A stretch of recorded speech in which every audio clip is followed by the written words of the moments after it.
प्रकारच्या nervous system बोलत होतो, त्याच्यातली सेंट्रल नर्वस सिस्टीम आपण डिटेलमध्ये बघितलेली आहे आणि नंतर दुसरी peripheral nervous system. Central nervous system मध्ये दोन पार्ट, एक ब्रेन आणि दुसरा spinal cord. Peripheral nervous system मध्ये दोन प्रकारचे नर्व्स, फक्त nerves originated from the brain and spinal cord. Cranial nerves, spinal nerves. Clear? या गोष्टी पहिल्यांदा क्लिअर झाल्या. दुसरी सगळ्यात किंवा तिसरी सगळ्यात महत्त्वाची नर्वस सिस्टीम आहे, that is autonomous nervous system. What these autonomous nervous systems do and what is this autonomous nervous system is formed of? ही कशाला बनलेली असते आणि याचं काय काम असते? It conducts message or impulse from central nervous system to involuntary organs. Involuntary organs and smooth muscles. दोन गोष्टी लक्षात ठेवा. एक आहे involuntary organs, those organs their function cannot be controlled by our will power. ज्या ऑर्गनचं फंक्शन आपण आपल्या will पॉवरने control करू शकत नाही असे ऑर्गन म्हणजे काय? Involuntary organ. बरोबर? एक गोष्ट क्लिअर ठेवायची. आणि दुसरी smooth muscles. Smooth muscles are the muscles which are also involuntary muscles. त्यांना असं काय म्हटलं जातं? इनव्हॉल्युंटरी मसल्स असं म्हटलं जातं. इनव्हॉल्युंटरी मसल मध्ये दोन प्रकार आपल्याला सांगता येतात. एक आहे कार्डियक मसल आणि दुसरा स्मूथ मसल्स आहेत आपल्या बॉडीमध्ये असणाऱ्या. ठीक आहे? पण कार्डियक मसल आपण हार्ट मध्येच घेणार, इनव्हॉल्युंटरी ऑर्गन आहे म्हणून आपण त्याला सेपरेटली मेन्शन करायची आवश्यकता नाही. ठीक आहे? म्हणून तो स्मूथ मसल आणि इनव्हॉल्युंटरी ऑर्गन यांच्यापर्यंत मेसेज पोहोचवणं किंवा कंडक्ट करणं एकमेकांना, म्हणजे ब्रेन मधून जी काही इन्फॉर्मेशन क्रिएट होईल that information is communicated with this involuntary organ and the smooth muscle. That process or that kind of a nervous system which is involved in this pathway is nothing but the autonomous nervous system. ह्या nervous सिस्टीमला आपण autonomous nervous system असं म्हणतो. बघूया specially which are the involuntary organs. Involuntary organs कुठले आहेत? For example आपल्याला वेगवेगळ्या प्रकारचे बघायला मिळतील. कुठले असतील? इन्व्हॉल्युंटरी ऑर्गन बघा, हार्ट आहे. बरोबर? हार्ट आहे. किंवा वेगवेगळ्या प्रकारचे कुठले असे भरपूर वेगळ्या प्रकारचे असतील. Glands are involuntary. लक्षात ठेवा. ग्लँड्स, सलायरी ग्लँड इन्व्हॉल्युंटरी आहे ना. ते करून खमंग वास आला की आपल्याला तोंडाला पाणी सुटतं. हे काय सांगून सुटतं का? आता आपल्याला वाटतं का आता पाणी सुटलं पाहिजे? पाणी सुटलं पाहिजे तर सुटतं का? नाही. कधी कधी असं पण होतं, भीती वाटली की पाणी जातं, तोंडचं पाणी पडायला म्हणतो ना आपण. ते का? तर इट इज नॉट इन्व्हॉल्युंटरी. कसं आहे? It is not voluntary, it is a इनव्हॉलंटरी one. Gland सगळ्या आणि दुसऱ्या काय? स्मूथ मसल्स आहे. Smooth muscles. ठीक आहे? हे सगळे इनव्हॉलंटरी ऑर्गन्स आहेत. त्याच्यावरती कंट्रोल करण्यासाठी आपल्याला ऑटोनॉमस नर्वस सिस्टीम असलेली बघायला मिळते. क्लिअर? ही ऑटोनॉमस नर्वस सिस्टीम आपल्याला वेगवेगळ्या पाथवेने बनलेली बघायला मिळते. याच्यामधले जे पाथवेज असतात ते आपण बघूया. What is a pathway of this involuntary or we can say autonomous nervous system. Autonomous nervous system is formed of three different kinds of components. तीन वेगळ्या प्रकारचे कंपोनेंट असलेले बघायला मिळतात. एक सगळ्यात महत्त्वाचा आहे प्री गॅंग्लियोनिक न्यूरॉन.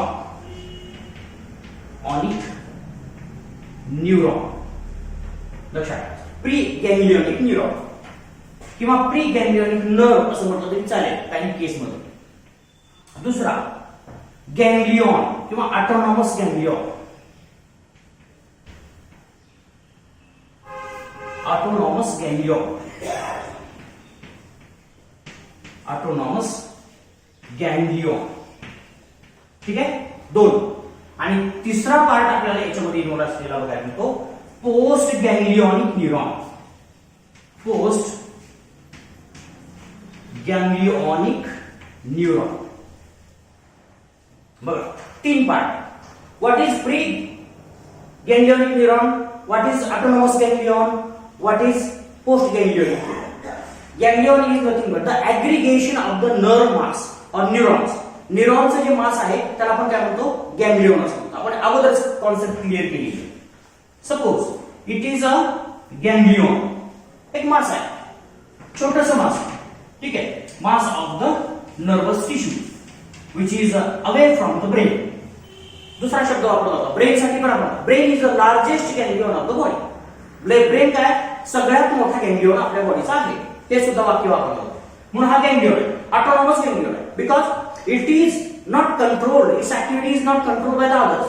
दुसऱ्याने कंट्रोल केलेली नाही, just it's activity is modulated by itself. ती स्वतःची ऍक्टिव्हिटी स्वतः मॉड्युलेट केली जातं, म्हणून त्याला काय म्हणायचं, किंवा इट इज सेल्फ स्टिम्युलेटिंग, त्याच्यामध्येच मेसेज सगळा कंट्रोल केला जातो, म्हणून त्याला ऑटोनॉमस गॅंग्लियॉन असं आपण म्हटलेलं आहे. ठीक आहे. This autonomous ganglion communicate between central nervous system. बरोबर, इकडे सेंट्रल नर्वस सिस्टीमचे कुठले पार्ट असतील, ब्रेन असेल किंवा स्पायनल कॉर्ड असेल. बरोबर, ह्या सेंट्रल नर्वस सिस्टीम पासून एक न्यूरॉन आलेला बघायला मिळतो, which goes to the ganglion, autonomous ganglion. Autonomous ganglion बघा, गॅंग्लियॉन, ऑटोनॉमस गॅंग्लियॉन. त्या गॅंग्लियॉनला काय झालं, एक पार्ट गेला, कसाही असेल, असं स्ट्रक्चर काढायचं असं काय नाही, कसंही काढलं तरी चालेल. एक न्यूरॉन आहे, जो न्यूरॉन काय करतो, कुठून सेंट्रल नर्वस सिस्टीम पासून कुठे जातो, गॅंग्लियॉन पर्यंत जातो. बरोबर, which carries the message from the central nervous system to the autonomous ganglion, that is the preganglionic neuron. बरोबर, हा काय असतो, प्रीगॅंग्लियोनिक न्यूरॉन, प्री अगोदरचा आहे म्हणून. आता दुसऱ्या प्रकारचा न्यूरॉन आपल्याला असलेला बघा. This another neuron which starts from the ganglion and ends into the organ. कुठल्या प्रकारचा ऑर्गन आहे, इनव्हॉलंटरी.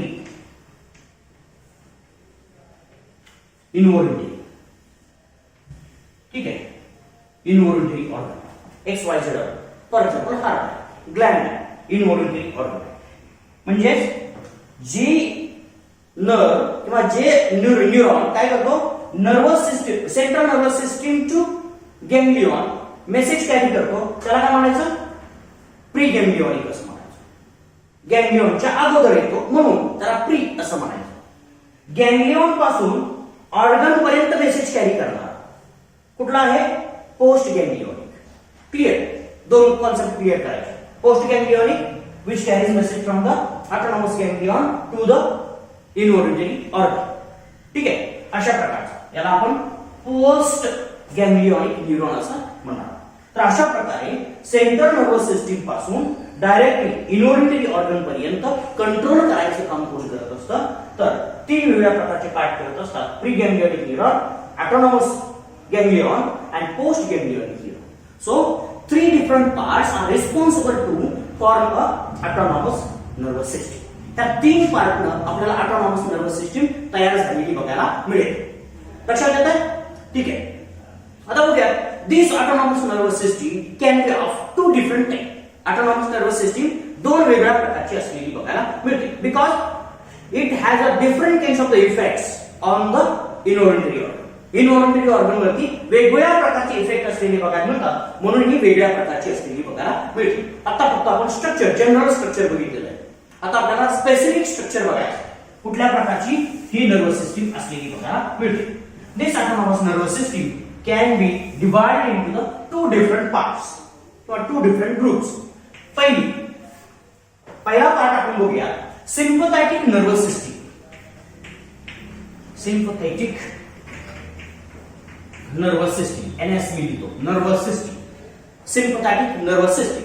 Sympathetic nervous system is also called as a craniolumbar nervous system. त्याला काय म्हणायचं, craniolumbar असं, sorry thoracicolumbar,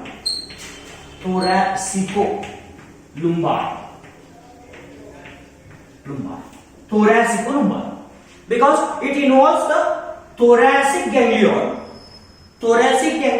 and the lumbar ganglion.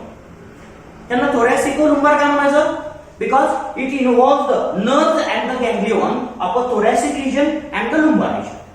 बरोबर, thoracic region चे कुठले, T1 to T12 हे सगळे. बरोबर. थोरॅसिकचे T1 to T12 आणि लुंबारचे L1 to L3 हे इनोड आपल्याला असलेली बघायला मिळतं. ठीक आहे, थोरॅसिक रिजनचे. आणि जर आपण बघितलं तर याच्यामध्ये गॅंग्लिओन्स आर इनवर्ड. बघा, जर आपण स्पायनल कॉर्ड बघितला, त्या स्पायनल कॉर्डच्या कडेनं आपल्याला गॅंग्लिओन्स असलेले बघायला. These ganglions of the sympathetic nervous system are situated parallel to the spinal cord. हे गॅंग्लिओन कुठे सिच्युएट असतात? Parallel to the spinal cord. Spinal cord आहे, त्या स्पायनल कॉर्डच्या भोवती आपल्याला सिम्पथॅटिक गॅंग्लिओन असलेली बघायला मिळते. सिम्पथॅटिक गॅंग्लिओन अशी सिरीज असलेली बघायला मिळते. These are not respective to the, बघा हे फक्त जी नर्व्स आहेत त्याच्याशी संबंधित नाही, त्याचा नंबर सुद्धा वेगळा असलेला बघा. म्हणून टोटल जर बघितले, how many ganglions are inward? Ganglions. About 22 pairs of ganglions are involved. Although there are different nerves, only T1 to L3 nerves are involved, but other different ganglions are involved. बघा, आपण एक sympathetic गॅंग्लिओन काढला. Spinal कॉर्डचं structure काढताना एक sympathetic गॅंग्लिओन काढला, बरोबर. असे प्रत्येक बाजूला काही पेअर असलेले बघायला मिळतात. ते पेअर आपल्याला इथं इन्व्हॉल्व असलेले बघायला मिळतात. ठीक आहे, मग हे आपण सगळे पेअर्स सिम्पथॅटिक गॅंग्लिओनचे बघायला. आता बघा, suppose this sympathetic ganglion is situated near or parallel to the spinal cord. Then what happens? The nerve which is originating from the spinal cord, it goes to the ganglion. This is the preganglion. बरोबर, preganglion. And the another nerve which originated from the sympathetic ganglion and goes to the organ. ज्या ऑर्गनला हवंय, ज्या ऑर्गनला ती supply व्हायची आहे, त्या ऑर्गनला तिथं पोहोचते. कुठल्या ऑर्गनला? इनव्हॉल्युंटरी ऑर्गन. आता इथे फक्त इनव्हॉल्युंटरी ऑर्गन आपण विचार करतो. त्या इनव्हॉल्युंटरी ऑर्गन पर्यंत ही गेलेली बघायला मिळते. याला काय म्हणायचं? Post ganglionic neuron. बरोबर. आता बघा, याच्यामध्ये काय होतं? Because these ganglions are sympathetic ganglion. आता इथं लक्षात ठेवायचं, these are sympathetic ganglion. Sympathetic ganglions. These are what is a sympathetic ganglions. These are situated parallel to the spinal cord. Spinal cord ला पॅरलल असलेले बघायला मिळतात, म्हणून त्याला आपण सिम्पथॅटिक वेगळ्या प्रकारचे म्हणतो. दुसरी गोष्ट, याच्यातले जे प्री गॅंग्लिओनिक न्यूरॉन असतात ते शॉर्ट असतात. Pre ganglionic neuron are short असलेले बघा. शॉर्ट असलेले बघा, central nervous system, spinal cord आणि त्याच्या जवळच असलेला कुठला आहे? Sympathetic ganglion. म्हणून याच्या दोघांमधला डिस्टन्स काय? कमी आहे, शॉर्ट आहे. म्हणून this pre ganglionic neuron is also short. बरोबर, pre ganglionic neuron is also short. So what happens again? दुसरी कंडिशन आपल्याला लक्षात येईल. Say in case of a second, post ganglionic neuron is long. बघा, पोस्ट गॅंग्लिओनिक न्यूरॉन हा कसा असतो? Long असलेला. Because this sympathetic ganglion is situated far away from the involuntary organ. Involuntary organ कुठं असेल तिथपासून हा जो गॅंग्लिओनचा डिस्टन्स आहे ते खूप जास्त आहे, कारण हा स्पायनल कॉर्ड. बघा, for example, just for a shake of information, heart आहे. हार्ट कुठे आहे? इकडच्या बाजूला. आणि याचा गॅंग्लिओन कुठे सिच्युएटेड आहे? पाठीमागच्या बाजूला. बरोबर, एवढं अंतर त्याला पार करावं लागतं. म्हणून हा काय? लॉंग असलेला बघा. Post ganglionic neuron is very long. Clear? ही गोष्ट आपल्याला इथं लक्षात ठेवायची. म्हणजे हे टेक्निकल कॉन्सेप्ट आहे. कोण लांब आहे आणि कोण अपुढं आहे. ठीक आहे. This post-ganglionic neuron is very important, or it plays important role in the sympathetic nervous system. Sympathetic nervous system चा post-ganglionic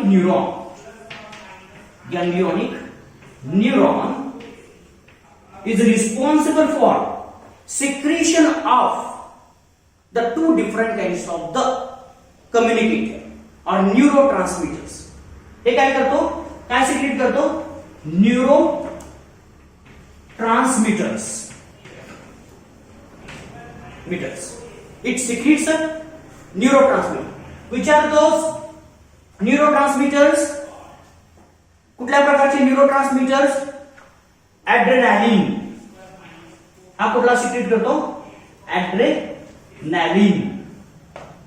किंवा दुसऱ्या प्रकारचा त्याचाच फॉर्म आहे, त्याला आपण नॉर ऍड्रेनालिन असं म्हणतो. बघा, ऍड्रेनालिन आणि नॉर ऍड्रेनालिन अशा दोन प्रकारचे न्यूरोट्रान्समीटर हा सिक्रेट करतो. ठीक आहे, आपण न्यूरोट्रान्समीटर म्हटलं की आपल्याला फक्त एकच ऍसिटिल कोलिन हाच डोक्यात. But this post ganglionic neuron of a sympathetic nervous system, लक्षात घ्या, post ganglionic neuron of a sympathetic nervous system secrete neurotransmitter that is adrenaline and noradrenaline. ठीक है, therefore this postganglionic neuron is also called as a adrenergic neuron. त्याला काय म्हणायचं, adrenergic neuron. बघा, which is the adrenergic neuron? It is the postganglionic neuron of the sympathetic nervous system. Sympathetic nervous सिस्टीमचा post ganglionic neuron काय आहे, ऍड्रेनर्जिक. ऍड्रेनालिन transmit केला जाणारा message कोणामध्ये असतो, ह्या पोस्ट गॅंग्लियोनिक न्यूरॉन मध्ये असलेला बघायला मिळतो. म्हणून त्या न्यूरॉनला काय म्हणायचं, ऍड्रेनर्जिक न्यूरॉन असं म्हणायचं. क्लिअर. दिस न्यूरॉन और this sympathetic nervous system has mostly a stimulatory और एक्साइटेटरी इफेक्ट्स. याचे इफेक्ट कसे असतात, it has a two effect, एक एक्साइटेटरी और स्टिम्युलेटरी. इन मोस्ट ऑर्गन्स, जास्तीत जास्त ऑर्गन्स मध्ये यांचा इफेक्ट कसा असतो, एक्साइटेटरी और stimulatory. What does it mean, excitatory और stimulatory? It increases the activity of organ. बरोबर, एक्साइटेटरी किंवा स्टिम्युलेटरी आहे म्हणजे काय, it increases the activity of organ. For example, if it is acting on the heart, what it will do, it will increase the heart bit.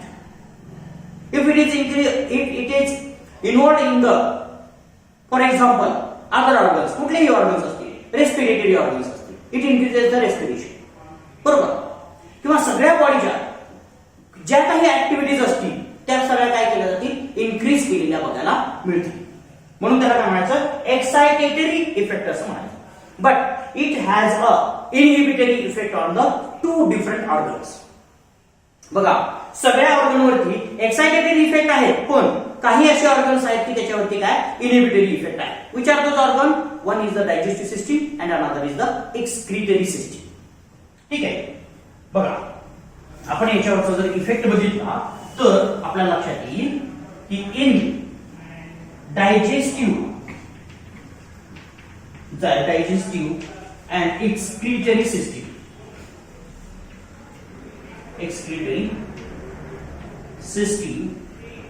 It has inhibitory effect.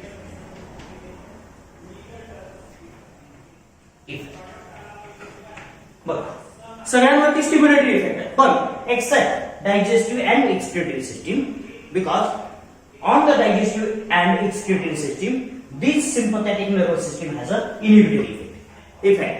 It means it decreases the digestion, it decreases the excretion.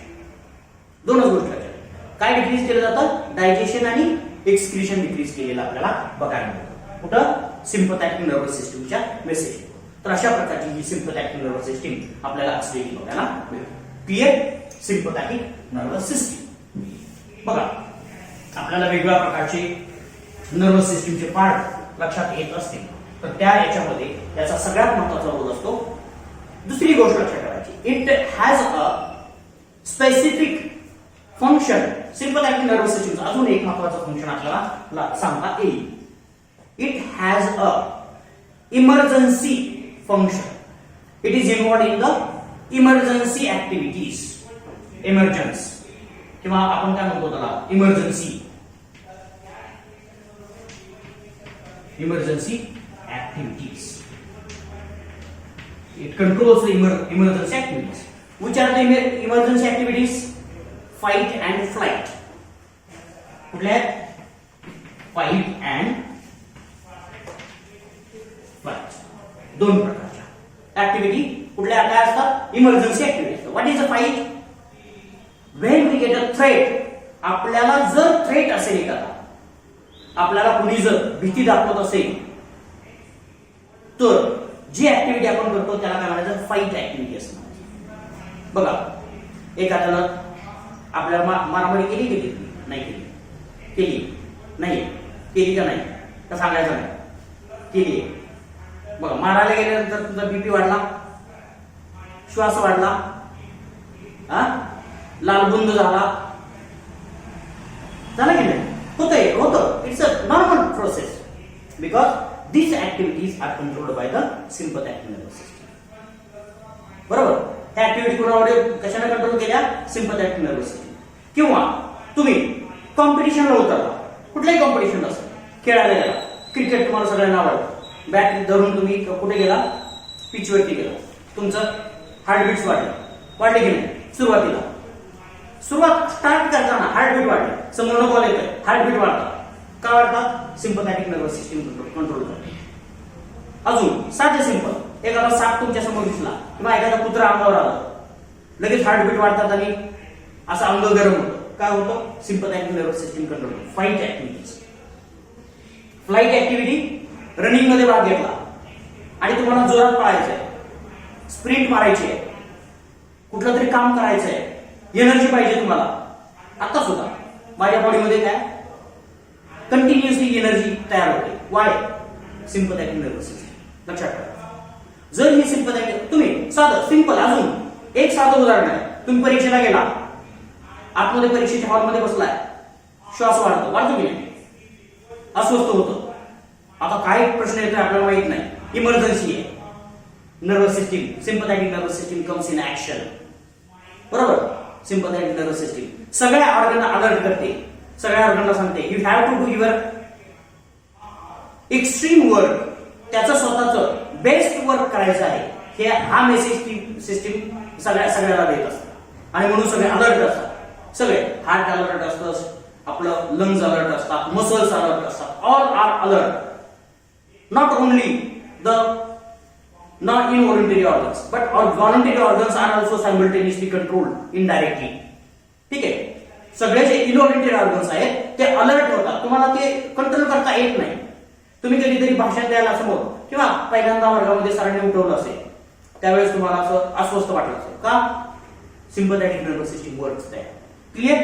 अशा पद्धतीनं आपल्याला fight आणि flight message जो आहे किंवा त्या प्रकारच्या activity आहेत त्या सगळ्या इमर्जन्सी ऍक्टिव्हिटीज म्हटल्या जातात. आणि त्या सगळ्या इमर्जन्सी ऍक्टिव्हिटी कोण कंट्रोल करतं? Sympathetic nervous system. क्लिअर? आणि therefore this nervous system is a vital one.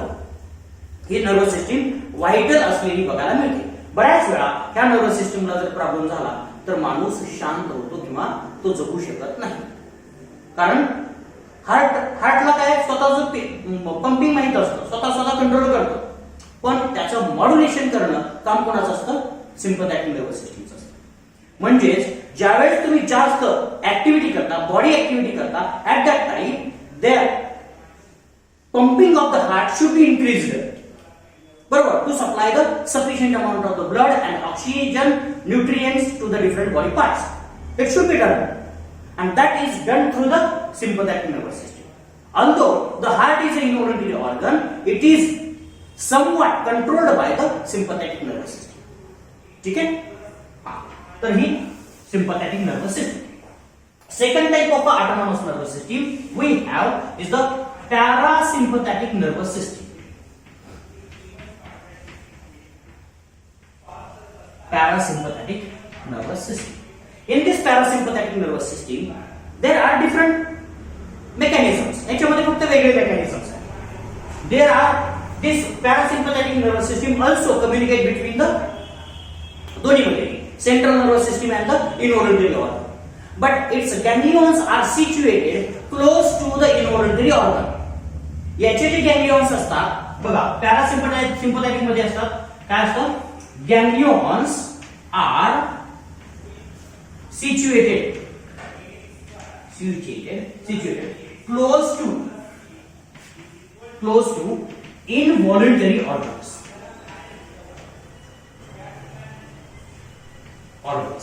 बघा, एक सगळ्यात गोष्टी महत्वाची गोष्ट लक्षात ठेवा. Parasympathetic, this ganglions involved in the parasympathetic nervous system are situated very close to the involuntary organ. ज्या ऑर्गन वरती हे काम करणार आहेत त्या ऑर्गनच्या जवळ हे सिच्युएटेड असलेले बघायला मिळतात. तिथं जवळच्या जवळ असतात, लांब नसतात, बरोबर. म्हणून आपल्याला हे वेगळ्या प्रकारचे गॅंग्लियॉन्स असलेले बघायला मिळतात. दुसरी गोष्ट, there are many different nerves and neurons are involved. याच्यामध्ये आपल्याला क्रॅनियल नर्व्स इन्व्हॉल्व असतात, क्रॅनियल नर्व्स इन्व्हॉल्व असतात, क्रॅनियल नर्व्स. बघा, क्रॅनियल नर्व्स कुठल्या क्रॅनियल नर्व्स असतात, third cranial nerves, seventh cranial nerves, ninth cranial nerves and 10th cranial nerve. 4 cranial nerves याच्यामध्ये connected असतात, बरोबर. दुसऱ्या सॅक्रल नर्व्स असतात, sacral nerves, sacral nerves specially 2 and 3, 2 sacral nerves involve असतात. ठीक आहे. आणि दुसरी अजून एक स्पायनल नर्व्स आपल्याला प्रेझेंट असलेली बघायला मिळते, स्पायनल. त्या स्पायनल मध्ये 4th स्पायनल नर्व आपल्याला याच्यामध्ये इन्व्हॉल्व असलेली बघायला मिळते. ठीक आहे. तर ह्या सगळ्या नर्व्स आपल्याला कशात इन्व्हॉल्व असलेल्या बघायला मिळतात, कम्युनिकेटिंग विथ गॅंग्लियॉन, ऑटोनॉमस गॅंग्लियॉन. हे सुद्धा ऑटोनॉमस गॅंग्लियॉन असतात, बरोबर. पॅरासिम्पथॅटिक मध्ये सुद्धा पॅरासिम्पथॅटिक ऑटोनॉमस गॅंग्लियॉन असं म्हणायचं. इथं आता बघा, एक central nervous system is there. This central nervous system controls the parasympathetic ganglion which is situated far away from the central nervous system, especially close to the involuntary organ. इथं organ आहे, organ, बरोबर. Organ हा गॅंग्लियॉन, गॅंग्लियॉन, बरोबर. आता pre ganglionic neuron जो आहे तो काय असेल, लॉंग असेल. इथं लक्षात ठेवा, इथं उलट आहे. इथं काय, pre ganglionic neuron is very long because the ganglion itself situated close to the organ, बरोबर. गॅंग्लियॉन हाच कुठं सिच्युएटेड आहे किंवा कुठं लोकेटेड आहे, डायरेक्टली ऑर्गनच्या क्लोज विसिनिटी मध्ये आहे किंवा ऑर्गन वरतीच असतो, हार्टच्या बाजूला, हार्टला चिकटलेला असतो, बरोबर. हार्टला चिकटलेला असतो. म्हणून सेंट्रल नर्वस सिस्टीम आणि गॅंग्लियॉन मधला डिस्टन्स काय, लॉंग आहे. Therefore pre ganglionic neuron is a long. इथला प्री गॅंग्लियॉनिक न्यूरॉन काय असतो, लॉंग असतो. But the post ganglionic neuron is very short. Post ganglionic neuron काय असतो, शॉर्ट असलेला आपल्याला. Post ganglionic neuron is short. Clear. In this case post ganglionic neuron is involved in the secretion of the neurotransmitter. याच्यामध्ये post ganglionic neuron काय करतो, इथं neurotransmitter secrete करतो. Post ganglionic neuron it secretes a neurotransmitter.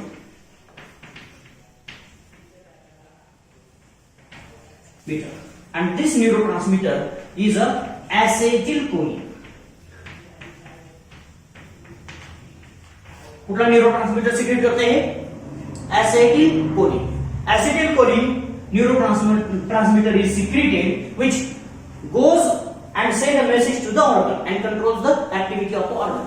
Therefore, this kind of a nervous system or this postganglionic neuron is called as a cholinergic neuron. याला काय म्हणायचं, cholinergic neuron असं. Cholinergic neuron असं बघा. ऍड्रेनर्जिक न्यूरॉन कुठले असतात तर सिंपथॅटिक नर्वस सिस्टीमचे असतात. त्याच बाजूला पॅरासिम्पथॅटिकचे न्यूरॉन कुठले असतात कोलिनर्जिक असतात. ठीक आहे. This cholinergic neurons do have the inhibitory effect on the involuntary organs. Involuntary organ वरती कसले इफेक्ट असतात. इट हॅज इनहिबिटरी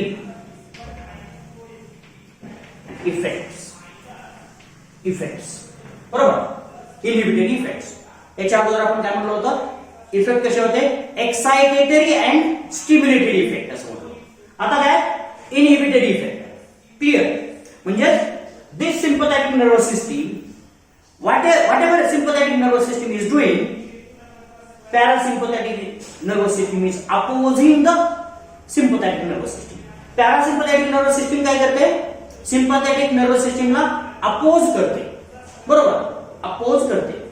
का अपोज करते कशासाठी अपोज करते तर त्याचं महत्वाचं कारण जर एखाद्या इमर्जन्सी कंडिशन मध्ये हार्टबीट वाढले तर ते वाढलेलेच असं राहिले तर चालतील का नाही. It should come to the normal बरोबर.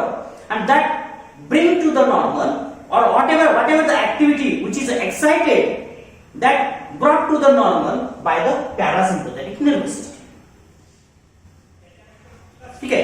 म्हणून याला काय म्हणायचं हाऊस कीपिंग इफेक्ट असेल. अल्दो इट इज इनहिबिटरी जरी असला तरी हा काय आहे हाऊस कीपिंग म्हणजे नॉर्मल कंडिशन मेंटेन करतो. It maintains the normal condition. Maintain normal maintain होणं हे गरजेचं असते बघा ना. म्हणजे समजा एखादी ऍक्टिव्हिटी झाली इमर्जन्सी आली. इमर्जन्सी मध्ये काय 72 हार्टबीट्स आहेत त्याचे काय झाले 85 काय झाले 72 चे 85 झाले.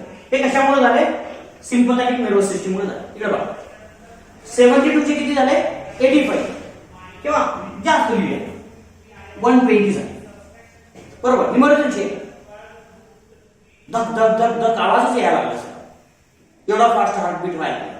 आणि 72 चे 120 झाले. हे कोणामुळे झाले सिंपथॅटिक नर्वस सिस्टीम.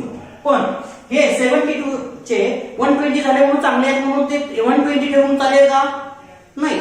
म्हणून हे काय केलं जातं it is brought to the normal by the parasympathetic nervous system. So it is called as a maintaining the normal condition and this kind of a condition is called as a house keeping. House keeping म्हणजे घरामध्ये सगळं काय करतो आणि पुन्हा अजून normal करून ठेवतो आपण. बघा घरामध्ये काय करतो आपण काय किचन मध्ये बघूया थोडक्यात. फॉर एक्झाम्पल किचन मध्ये स्वयंपाक करताना आई सगळं बाहेर काढते बरोबर. आपल्या घरामध्ये आई काय करते सगळं बाहेर काढते. सगळं अस्ताव्यस्त पसरलेलं असतं आणि सगळा स्वयंपाक वगैरे व्यवस्थित झाला की सगळं गुंडाळून तिथल्या तिथे ठेवते बरोबर. त्या काय झाल्या हाऊस कीपिंग ऍक्टिव्हिटी झाल्या. म्हणजे जिथल्या तिथं सगळे आपण सुद्धा कपडे बघा आपण कपडे कुठेतरी अडकवतो आई घडी करून कपाटात हे ठीक आहे. ती काय झाली हाऊस कीपिंग ऍक्टिव्हिटी. तर अशा प्रकारच्या हाऊस कीपिंग ऍक्टिव्हिटी करायच्या झाल्या तर कोण असतं पॅरासिम्पथॅटिक नर्वस सिस्टीम असलेली बघायला मिळते. It is just do the opposite effect to the sympathetic nervous system बरोबर. एवढी गोष्ट लक्षात आली की आपल्याला लक्षात येईल की ह्या दोन्ही नर्वस सिस्टीम एकमेकांना पूरक असलेल्या बघायला मिळतात. क्लिअर. कुठल्याही स्मूथ मसलची ऍक्टिव्हिटी वाढलेली असेल तर ती नॉर्मल करणं कोणाचं काम असतं पॅरासिम्पथॅटिक नर्वस सिस्टीमचं काम असलेलं बघायला मिळेल. क्लिअर. बघूया आपण काय ऍक्टिव्हिटी होतात जरा थोडस आपल्याला एक्झाम्पल थ्रू लक्षात घेऊया. काही एक्झाम्पल्स आपल्याला ह्या ऑटोनॉमस नर्वस सिस्टीमचे आहेत. त्या ऑटोनॉमस नर्वस सिस्टीम मध्ये आपण कुठल्या प्रकारचे एक्झाम्पल्स आहेत ते आपण बघूया. फॉर एक्झाम्पल हार्टबीट बरोबर. हार्टबीट्स आहे ठीक आहे. Heartbeats parasympathetic nervous system parasympathetic nervous system आणि दुसरी सिंपथॅटिक नर्वस सिस्टीम असं मी लिहितो. पहिल्यांदा सिंपथॅटिक नर्वस सिस्टीम लिहिली नंतर पॅरासिम्पथॅटिक लिहिली आहे. म्हणजे अपोजिट इफेक्ट आहे. हा काय करेल हार्टबीट्स काय होतील इन्क्रीज होईल बरोबर. कुणामुळं सिम्पथॅटिक नर्वस सिस्टीम मुळे, आणि ते काय होतील पॅरासिम्पथॅटिक मुळे डिक्रीज. बरोबर. हार्टबीट सिम्पथॅटिक नर्वस सिस्टम काय करेल, it will increase the heartbeat in the emergency condition, but whatever the increase heartbeats are there, those are brought to the normal by the parasympathetic nervous system. ठीक है. दूसरा सांगता है blood vessels. Blood vessels. ठीक है. Blood vessels आपल्याला असलेल्या बघायला मिळतील. ब्लड वेसल्सचं काम काय असतं, ब्लड प्रेशर वाढवणं. बरोबर. ब्लड प्रेशर वाढवणं. ब्लड प्रेशर कधी वाढतं बघा, ब्लड प्रेशर का वाढलं पाहिजे. नॉर्मली ब्लड प्रेशर वाढणं हे चांगलं असतं. कधी कधी ब्लड प्रेशर वाढणं हे चांगलं असतं. हे कशासाठी चांगलं असतं, that is emergency condition. For the emergency condition our body is preparing to do best function. कारण ब्लड प्रेशर वाढलं की blood supply to the all different organ increases. ठीक आहे. पण ते ब्लड प्रेशर कशामुळे वाढतं हे फार महत्वाचं. आता ब्लड प्रेशर वाढतं ही जी लोक असतात ना, ती म्हणतात माझा बीपी लय हाय आणि फार वाईट टोन करतात होते, मला बीपी जास्त आहे, हे सुद्धा सांगायला ते प्रेशर आल्यासारखं बोलतात. हे का होतं माहितीये का, तर त्यांच्या वेन्स मध्ये किंवा त्यांच्या आर्टरीमध्ये ब्लॉक्स असतात, आणि ब्लॉक असल्यामुळे काय होतं, ब्लडला पुढे जाता येत नाही, मला म्हणून मागे प्रेशर वाढतं. काय होतं, ब्लडला पुढे जाता येत नाही म्हणून मागे प्रेशर वाढतं, ट्रॅफिक जाम होतं. पण नॉर्मली ब्लड प्रेशर जर वाढलं that is good, because it increases the supply. साधं सिंपल असतं. तुम्ही गार्डनला पाणी कधी दिलंय, पाईपचं तोंड दाबलं की प्रेशर काय होतं, बरोबर, प्रेशर काय होतं, स्ट्रीम काय होतो, चांगला तयार होतो, फास्ट तयार होतो. म्हणजे प्रेशर वाढलं की आपल्या बॉडीमध्ये ब्लड सर्क्युलेशन काय होतं, फास्ट होतं. Normally if there is a no any block, आपण ब्लॉक नाही असं किंवा नॉर्मल कंडिशन आहे असं कन्सिडर करून चालू, नाहीतर ती कंडिशन वेगळी, म्हणजे ब्लॉक असण्याची कंडिशन वेगळी. म्हणून काय केलं जातं, ब्लड प्रेशर आपल्या इमर्जन्सी मध्ये वाढवावं लागतं, कारण आपल्याला ब्लड सर्क्युलेशन वाढवायचं. म्हणून काय होतं, all the blood vessels whether it those are arteries present in the different region, those get constricted. म्हणजे जसं आपण पाईपचं तोंड दाबलं की प्रेशर वाढतं, तसंच ह्या ब्लड वेसल्स काय होतात, कॉन्स्ट्रिक्ट होतात. कॉन्स्ट्रिक्ट झाल्यामुळे ब्लड प्रेशर काय होतं, वाढतं. म्हणून ब्लड प्रेशर वाढवण्यासाठी आपल्याला ब्लड वेसल्सचं कॉन्स्ट्रिक्शन करणं गरजेचं असतं. तेच कॉन्स्ट्रिक्शन काय करायला लागतं, कमी करायला लागतं. म्हणजेच कॉन्ट्रॅक्ट झालेल्या ब्लड वेसल्स आहेत, म्हणजे त्याचं तोंड काय होतं, ल्युमेन काय होतं, कमी होतो. बरोबर. तो ल्युमेन वाढवण्याचं काम कोण करतं, तर अपोजिट इफेक्ट आपल्याला इथं असलेला बघा, डायलेशन.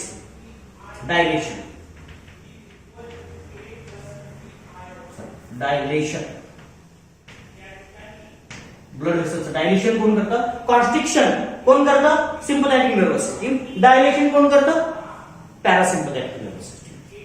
ठीक आहे. त्याच्यानंतर आपल्याला लक्षात येईल महत्वाचा अजून इफेक्ट आहे, arterial blood pressure.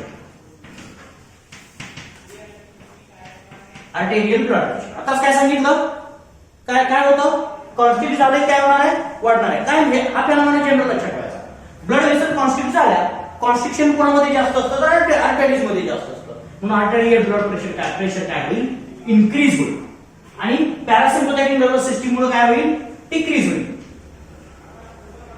Decreases to the normal. लक्षात ठेवा, डिक्रीज म्हणजे काय, कमी होईल असं नाही, लो बीपी होणार आहे असं नाही.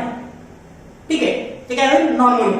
ही गोष्ट आता इथं लक्षात ठेवा. म्हणजे जे इन्क्रीज झालेलं आहे ते डिक्रीज होणार आहे, एवढाच फक्त इथं लक्षात ठेवायचं. प्युपिल्स of eyes. Pupils of eyes. It will dilate. आयच्या प्युपिल्स काय असतात बघा. प्युपिल काय असतं, it is opening of a eye. डोळ्याचं ओपनिंग असतं, त्याला काय म्हणायचं बघा, ज्या ठिकाणाहून लाईट रेज आतमध्ये जातात, ज्या ओपनिंग मधून लाईट रेज आतमध्ये जातात त्याला काय म्हणायचं, प्युपिल असं म्हणायचं. ठीक आहे. ते प्युपिल काय होतं, डायलेट होतं, म्हणजे काय होतं, मोठं होतं. कशासाठी मोठं होतं, it receive the large amount of light. का, इमर्जन्सी आहे बघा, इमर्जन्सी मध्ये डोळे मोठे होतात, राग आला की डोळे मोठे होतात की नाही. आपण म्हणतो ना, घरामध्ये वडील आई कधी रागवली आपल्यावरती, न बोलता असं डोळे मोठे करून बोलतात ना, आपल्याला लक्षात येते की राग आला, किंवा कधी कधी आपल्याला सुद्धा एखाद्या माणसाचा राग आला ना, आपले डोळे आपोआप मोठे होतात, आपल्याला कंट्रोल करावे लागतात. म्हणजे आपल्याला बोलायचं नाही काय नाही, पण आपल्याला सहन नाही एखादी गोष्ट झाली, आपण बाकीच्या गोष्टींनाही कंट्रोल, बाकीच्या गोष्टींनाही एक्सप्रेस होतो, पण आपल्याला लक्षात हे बारीक आपल्यातले बदल लक्षात ठेवायचे. मला पण कधी कधी एखाद्या माणसाचा राग आला ना आणि मला त्याला काही बोलायचं नाही, अजिबात बोलायचं नाही, मला त्याला मारायचं पण नाही, पण माझ्यातला जो राग आहे तो कसा मी एक्सप्रेस करणार आहे, डोळ्यातून दिसतो, डोळे असे मोठे होतात. ठीक आहे, विस्फारतात. आणि ते काय, डायरेक्शन, इमर्जन्सी कंडिशन. आणि जर हे कोणामुळे होतं, सिम्पथॅटिक नर्व्हस सिस्टम. काय सिम्पथॅटिक नर्व्हस सिस्टम मधून काय होईल, कॉन्स्ट्रिक्ट. ठीक आहे, कॉन्स्ट्रिक्ट झालेले बघायला मिळते. तर पिपिल मध्ये वेगळ्या प्रकारचे इंटरॅक्शन आपल्याला असलेली बघायला मिळते. तर दुसरी, हे जे नॉर्मल ऑर्गन्स आहेत विच आर ऑटोनॉमस और विच आर इनव्हॉलंटरी ऑर्गन्स. अजून दुसऱ्या इनव्हॉलंटरी ऑर्गन आहेत गॅस्ट्रो इंटेस्टायनल ट्रॅक्ट. गॅस्ट्रो इंटेस्टायनल ट्रॅक्ट किंवा डायजेस्टिव्ह सिस्टीम आहे. डायजेस्टिव्ह सिस्टीम मध्ये सगळ्या ज्या ग्लँड्स आहेत, सलायव्हरी ग्लँड असेल बघा, पॅनक्रियाज असेल, लिव्हर असेल किंवा इंटेस्टायनल ग्लँड्स असतील, सगळ्या त्यांच्यावरती काय होतं, इनहिबिटरी इफेक्ट, इनहिबिशन झालेलं. ठीक आहे, इनहिबिशन झालेलं. या सगळ्या गोष्टी म्हणजे राग जर आला आणि तुम्ही जर भांडण खेळायला लागला तर तुम्हाला भूक वगैरे लागत नाही अशा वेळेस. ठीक आहे, भूक लागत नाही, तहान लागत नाही, अजिबात काही लागत नाही. लक्षात ठेवायचं, इमर्जन्सी मध्ये there is no time to eat. बघा आपली बॉडी किती हुशार आहे. जर आपल्याला नाहीतर बघा कधी कधी आपण पेपरला बसलो, खूप भूक लागली, असं झालंय का, जर तुम्ही पेपरमध्ये जर गुंतून गेलेला असाल तर भूक लागलेली सुद्धा लक्षात येत नाही. ऑलरेडी लागलेली असते, एम्प्टी असतं, पण तुम्हाला लक्षात येत नाही, कारण त्या इमर्जन्सी कंडिशन मध्ये your body knows that there is no time to eat and therefore you don't think about it that inhibit all the effects. सगळे जे इफेक्ट आहेत, जे काही इन्फॉर्मेशन आहे ती तिथेच ब्लॉक करून टाका, म्हणून इनहिबिशन होतं. इथं सलायवा सिक्रीट होत नाही, म्हणून तोंडचं पाणी पडायला म्हणतो ना इमर्जन्सी कंडिशन मध्ये. भांडण लागलं तर तोंडाला पाणी सुटत नाही कधीच, लक्षात ठेवायचं. एखादा साप वगैरे बघितला, तोंडचं पाणी पडालं, असं कधी ऐकलं असेल तुम्ही. हे काय होतं, तर सलायवरी इनहिबिशन होतं, सिम्पथॅटिक नर्वस सिस्टीम करते. ठीक आहे, सगळे जे आहेत ते वेगवेगळ्या, किंवा पेरिस्टाल्सिस असेल आपल्या बघा, असं जर कंटिन्युअसली जर सतत जर आपल्याला सिम्पथॅटिक नर्वस सिस्टीम ऍक्टिव्ह राहिली तर आपल्याला peristalsis, the moment of the intestinal tract is blocked और इट इज डिलेड. ठीक आहे, ते काय होतं, कमी होतं, म्हणून टोटल मी इनहिबिशन हा शब्द लिहितो. ठीक आहे, आणि इकडे काय, ऍक्टिव्हेशन, ऍक्सलरेशन, ऍक्सलरेशन. ठीक आहे, ऍक्सलरेशन. इनहिबिशनच्या ऐवजी तुम्ही अजून रिटार्डेशन असाही शब्द वापरू शकता. Retardation, retardation, that work is decreased, whatever the activities are going on, those are decreased. Retardation झालेला बघा. गॅस्ट्रिक किंवा डायजेस्टिव्ह सिस्टीमचे सगळे फंक्शन काय होतात, कमी होतात. दुसरं, excretory system, excretory system. Excretory system काय होते, रिटार्ड होते. लक्षात, इथं सुद्धा रिटार्डेशन किंवा इनहिबिशन, इनहिबिशन हा शब्द वापरू शकतो. आणि इकडे काय, ऍक्सलरेशन. आता इथं काय होतं, ऍक्सलरेशन आणि इनहिबिशन दोन्ही वेगळ्या प्रकारच्या गोष्टी इथं झालेल्या आहेत. इमर्जन्सी मध्ये तुम्ही म्हणणार मी फारच वेगळी एक्झाम्पल देतो, पण आता आहेत ती काय काय.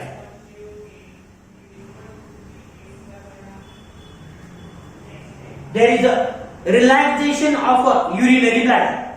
युरिनरी ब्लॅडर काय होतो, रिलॅक्स होतो, लूज होतो. कधी होतं हे, इमर्जन्सी कंडिशन मध्ये. and therefore there is a emptying of the urinary bladder. It happens in the emergency condition. ठीक आहे, आपण म्हणतो चड्डी ओढी होणे, हे काय, that is in emergency condition. Because of the sympathetic nervous system. ठीक आहे, it is the reality, it is the science. ते सायन्स आहे. आपण जरी वेगळ्या अर्थाने तो म्हणत असलो तरी सुद्धा हे सायन्स आहे. Sympathetic nervous system do that relaxation. ठीक आहे, म्हणून मी मुद्दाम इथे लिहितो. युरिनरी ब्लॅडर काय होतो? रिलॅक्सेशन ऑफ युरिनरी ब्लॅडर, युबी असं लिहितो तुम्ही तिथं लक्षात ठेवा. Urinary bladder,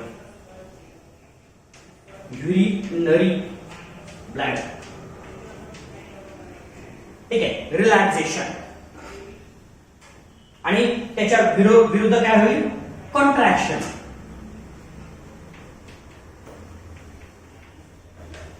contraction of bladder.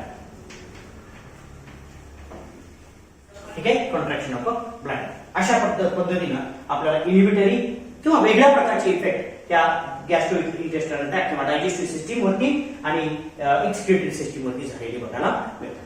तर हे दोन्ही एकमेकांच्या अपोजिट इफेक्ट करतात, पॅरासिम्पथॅटिक आणि sympathetic. Clear? So these are all the different aspects of the autonomous nervous system. Autonomous nervous सिस्टीमचे हे वेगळे अशी कॉन्सेप्ट आपल्याला असलेली बघायला मिळते. So this is all about the autonomous nervous system. बघा, पेशंट असेल तर विचारायचं. Autonomous nervous. ठीक आहे. So we will stop here because I have some other work. So ठीक आहे, पुढचा रिसेप्टरचा जो पार्ट आहे आपण उद्याच्या लेक्चरला. ठीक आहे.